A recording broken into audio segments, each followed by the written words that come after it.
সুপ্রিয় দর্শক, এদিকে লক্ষ্য করুন। দর্শক, আপনার সিম গাছেও কি প্রচুর ফলন পেতে চান? তাহলে এই কাজটি করতে হবে। চলুন জেনে নেওয়া যাক। শুরুতে আমাদের একটি পাত্রে 5 লিটার পরিমাণ পানি নিয়ে নিতে হবে। এবার এর মধ্যে আমাদের কিছু পরিমাণ অর্থাৎ 100 গ্রাম পরিমাণ চায়ের পাতি দিয়ে দিতে হবে।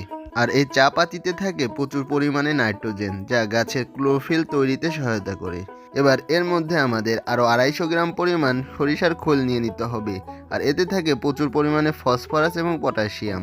এবার এই দ্রবণের মধ্যে আমাদের কিছু পরিমাণ অর্থাৎ আরও 100 গ্রাম পরিমাণ হলুদের গুঁড়া দিয়ে দিতে হবে। এটি মূলত গাছকে পোকামাকড় বা ক্ষতিকারক ব্যাকটেরিয়ার হাত থেকে রক্ষা করে। এবার এর মধ্যে আমাদের আরও 2 চামচ পরিমাণ আখ বা খেজুরের গুড় নিয়ে নিতে হবে। এবার এটি মূলত দ্রবণটিকে ভালোভাবে ফার্মেন্টেশনের জন্য ব্যবহার করা হয়। এবার এটি ভালোভাবে নেড়ে এই দ্রবণটির সাথে আরও 5 লিটার পরিমাণ পানি মিশিয়ে এটি প্রত্যেকটি গাছের গোড়ায় সপ্তাহে একবার দিতে হবে। এতে করে কি হবে, গাছে প্রচুর পরিমাণে ফুল আসতে শুরু করবে এবং গাছ থেকে প্রচুর ফলন পাওয়া যাবে। ধন্যবাদ সবাইকে।